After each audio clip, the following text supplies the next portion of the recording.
Good afternoon, students. Can you able to hear me?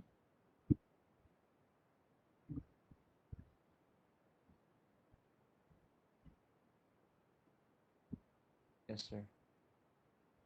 Okay.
I think we can start the class.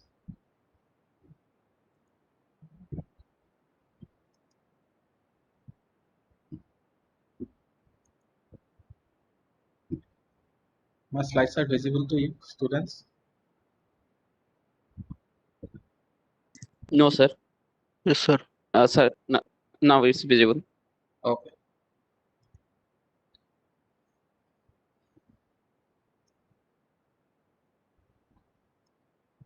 So last class we have talked about the different indicator of sustainability. So in this regard, so we are going to discuss some key aspect of sustainability.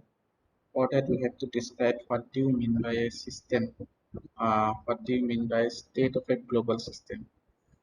So, in the complexity definition of sustainability concept, there are three clusters of indicators which are used to describe the state of a global system.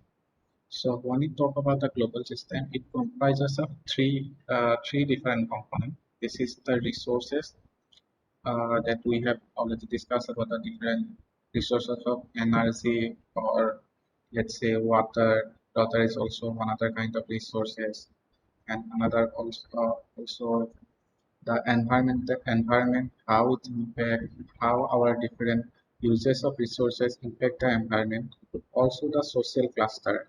And this comes under the what are the different kind of society that interacts with the environment and who uses these resources. So there are also three processes that imminent to the development of our planet. Uh, with respect to these three components, so it involves there are three different processes. So these processes are globalization, democratization, and decentralization.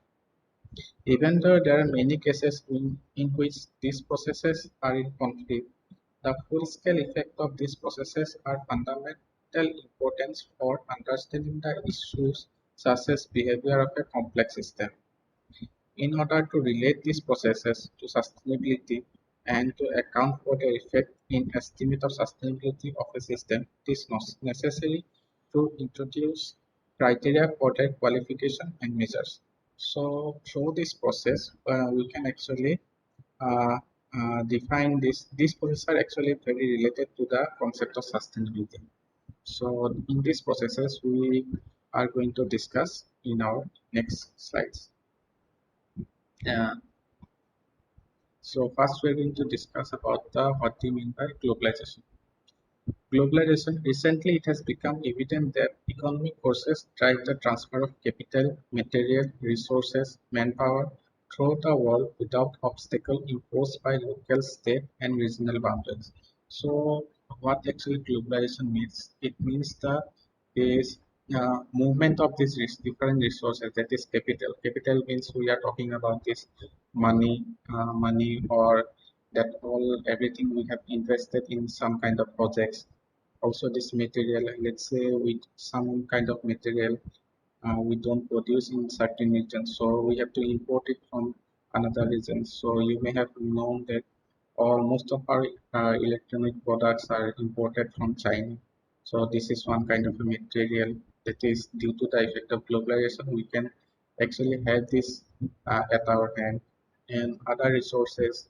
In other resources, let's say for manufacturers of medicines. So we have to in India, we most of the raw materials that is required for manufacturing of material is imported from other countries, and also then manpower. Since we there the population of India is very vast. So what happens? So the manpowers that the other countries, let's say you have heard of this country called Dubai. So many people work in Dubai as a construction worker or in construction field. So this is possible due to the process of this globalization. So globalization actually means the movement of all these kind of things without imposing any obstacles by these local, state, and regional boundaries. So anybody can work in any countries nowadays.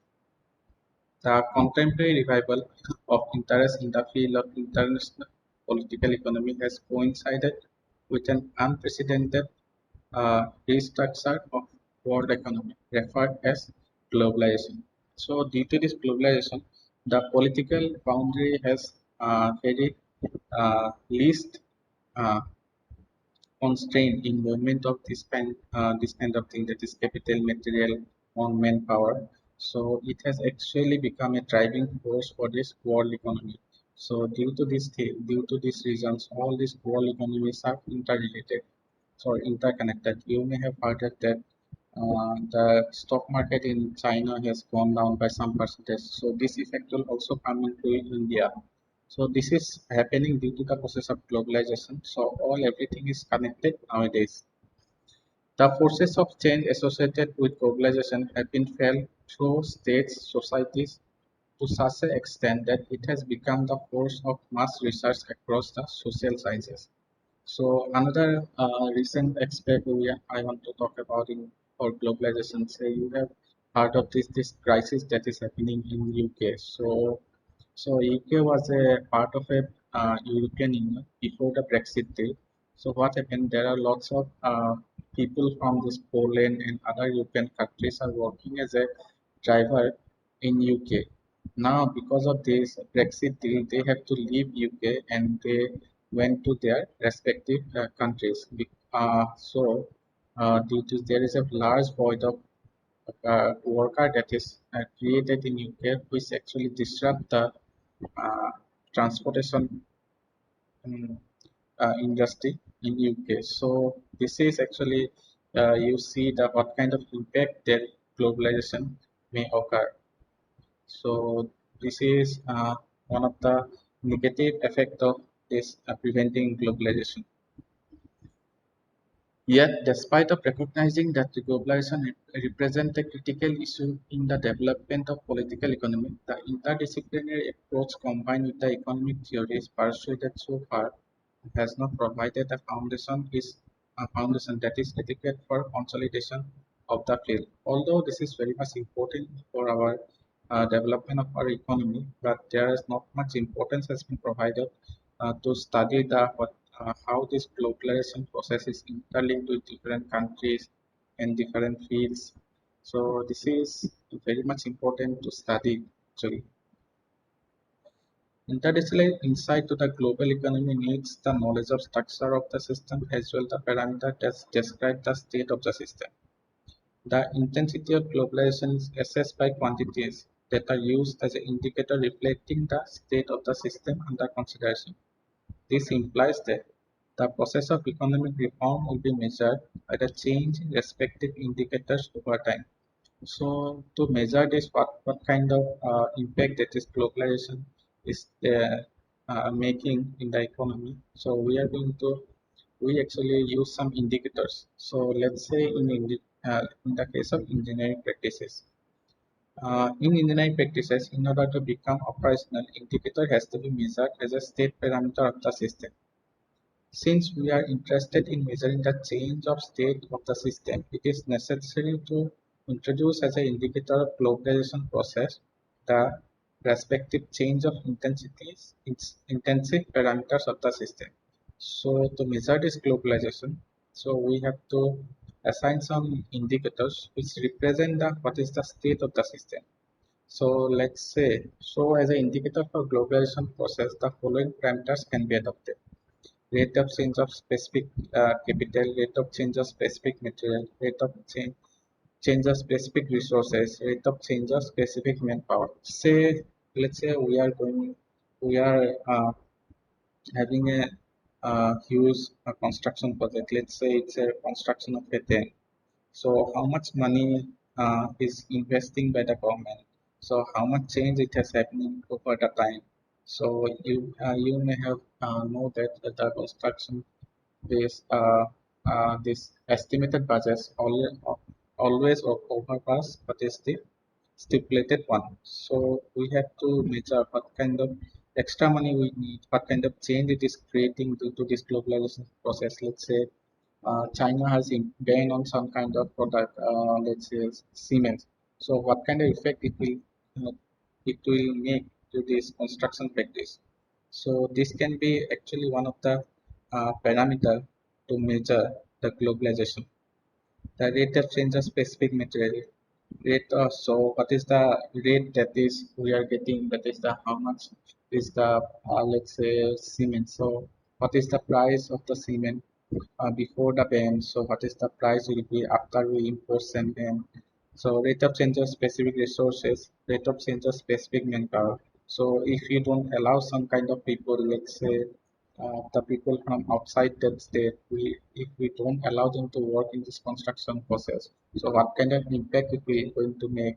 What kind of change? How it is changing with the globalization process? So actually, these can be act as one of the indicator to measure the globalization process. So next, the important process is called democratization. Democracy is the principle of equity of rights, opportunity, and treatment. So democracy is nothing but it provides you equity of rights. It says that everybody has the equal rights, equal uh, these fundamental rights such as uh, equity of education and equity of law. So everyone is same in front of law, opportunities, and also this opportunity and treatment. So this opportunity means what kind of job opportunities or business opportunities we are providing to the people. So is it equally is there discrimination or there is a equality in this process?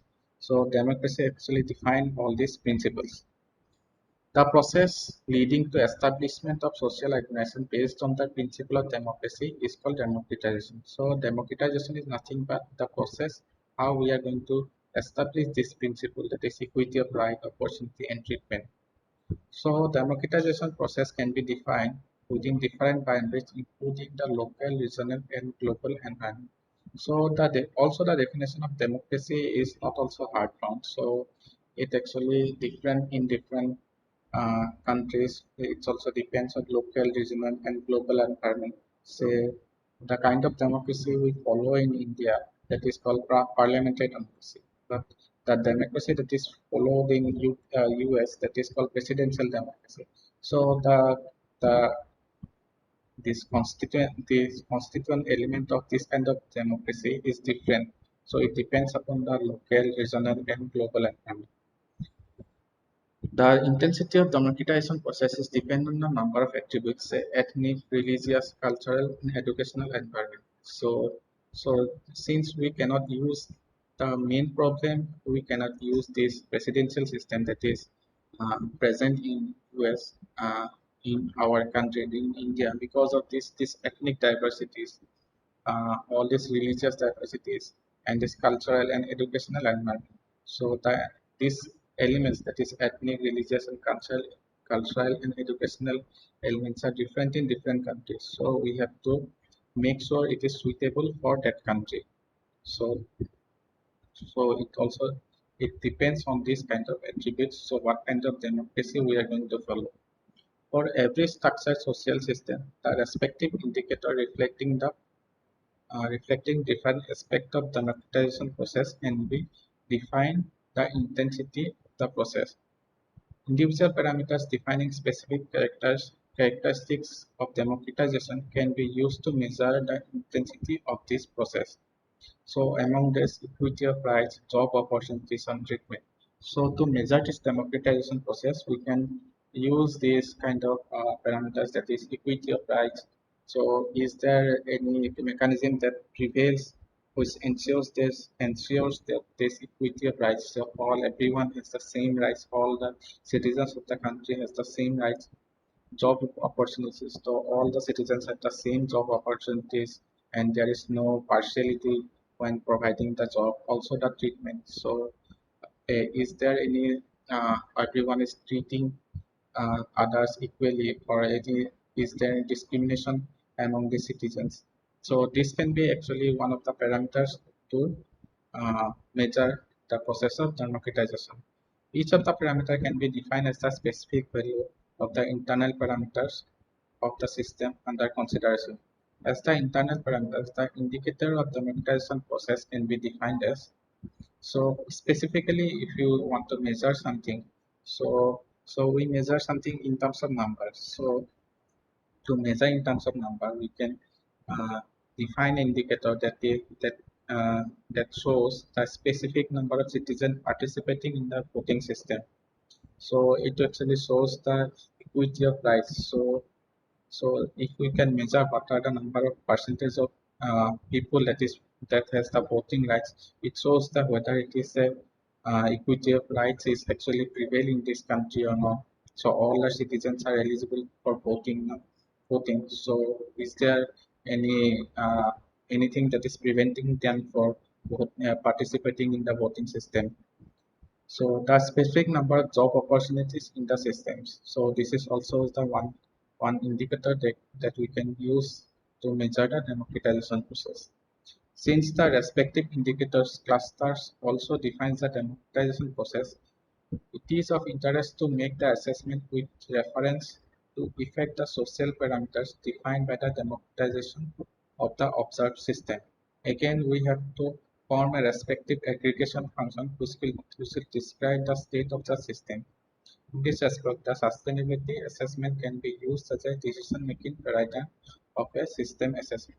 So all these things actually interlink with sustainability assessment. So if we can measure the process of democratization, so we can actually indirectly assess what is the sustainability aspect of a system. So it will also help us in decision making about the social and democratization process. So next important aspect of this important process is decentralization. It has long been considered that large energy and water systems are economically better justified than the small system.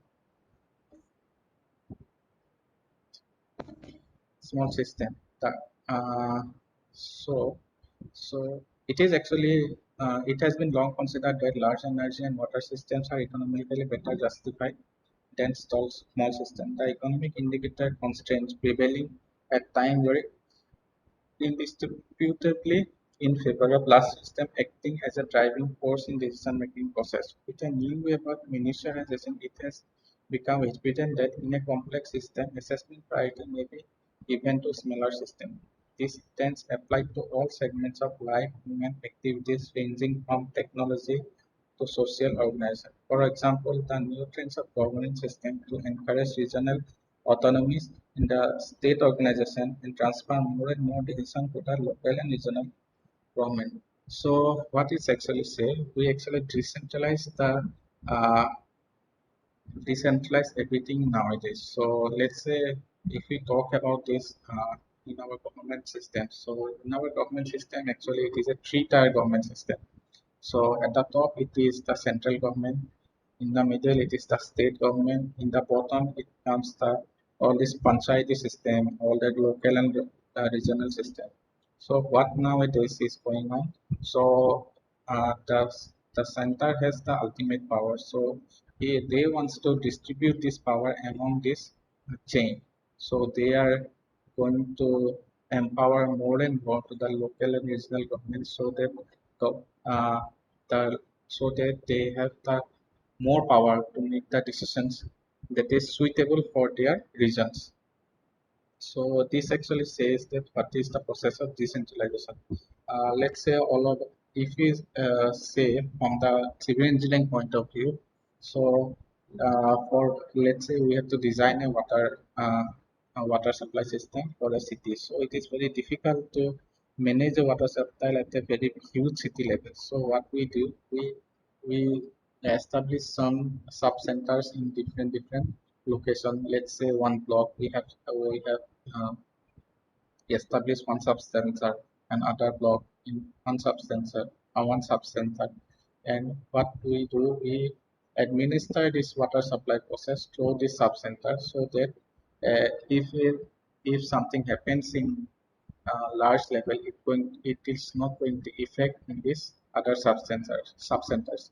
So in this way, the decentralization process takes place. The same can be said for development of energy, water, and environmental system. Smaller congregation units have become more attractive solution in many areas, leading to the better economic, environmental, and social values in use of available resources. So, as I mentioned, these smaller units are more and more effective to use the overall resources we have and distribute them evenly within the society. Modern microgas turbine in the conjunction of congregation has proved to be justified by complex assessment method. So it has been established that this by instead of using a large power plant, if we can establish a small uh, a thermoelectric plant for a regional level, it is much more economical or also very easy to manage to supply this power to each and every household. Of course, it should be proved by appealing a network system to investigate options and pathways for an accelerated transition towards sustainable energy technologies and systems. So this could be the one of the way we can avail this sustainable energy technology also distribute them in the society.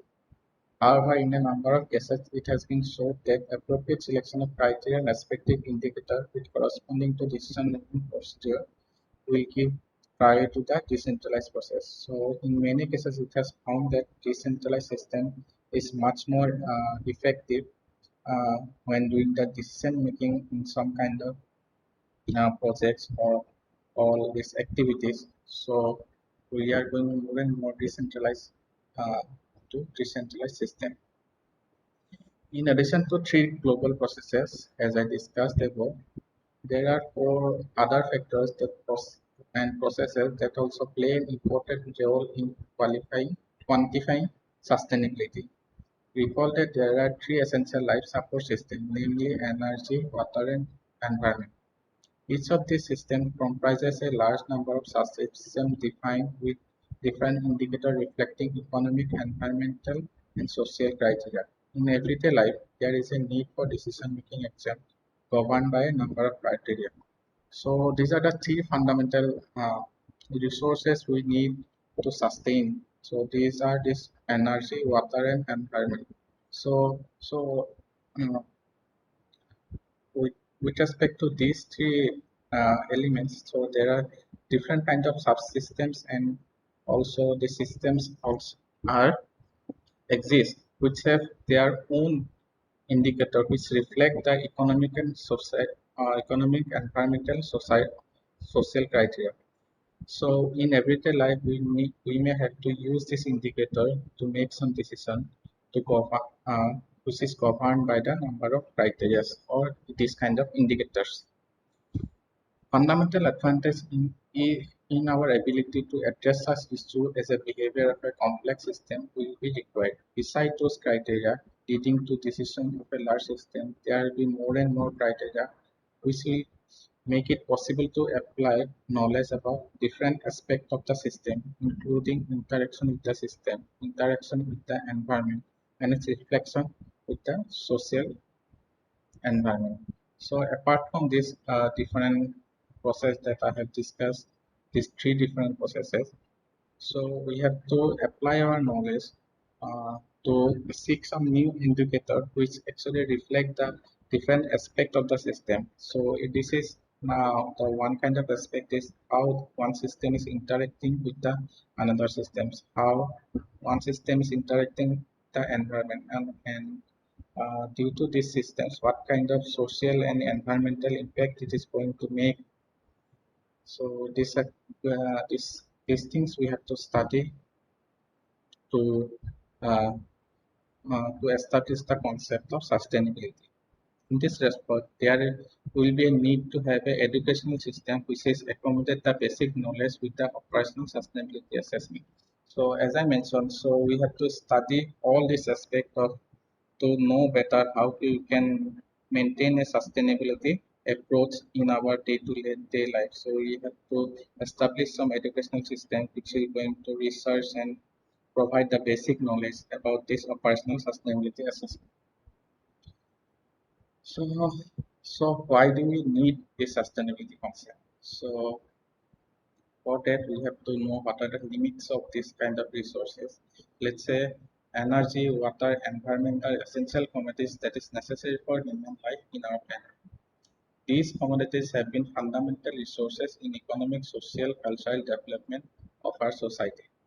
In early days human history, it is believed that there are abundant reserves of these commodities. With this industrial revolution, the use of resources drove economic and social development. So these the fundamental resources that is energy, water, and environment. So before the age of industrial revolution, people used to think that these things are abundant in our planet, so we can use it as much as we want. But uh, after this industrial development, where we have actually exceedingly used these resources and depleted much of the capacity of the planet. With this increase of population and prospective increase of standard of living, natural resources have been scarcity in some regions. So due to the increasing population or increasing standard of living, we have using these resources more and more, which makes it a very scarce commodity in our planet. With the further increase in demand, it has become evident that scarcity of natural resources may become global problem and affect the human life to our planet. So as we proceed further, we learn that because of this scarcity of this problem, it will be become a global problem for human life of our planet. So let's say we talk about this fossil fuel. Before that, we think that we thought that the amount of fossil fuel in our planet is abundant. We cannot going to uh, finish it in our lifetime. But the study shows that the amount of reserve we have now in our planet will going to finish about 2050. So we have to think about so different alternate solutions. So otherwise it will create a very big global problem, or it will going to affect the human life in our planet. The Club of Rome was among the first to draw world attention to the potential limits of our planet's and natural capacity.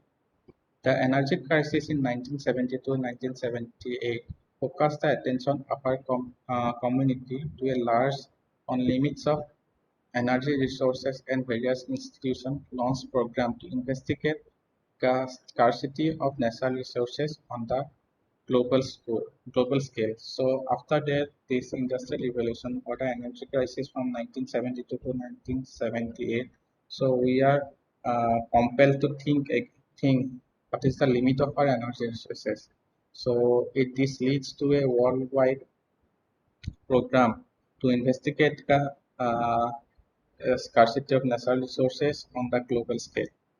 It has become clear that modern society has to adopt new philosophy based on limited natural resources. So it actually drove the concept of the sustainable development. So how we can make the society sustainable so that we can pass on our larger resources or our different resources to the future generation without hampering our needs.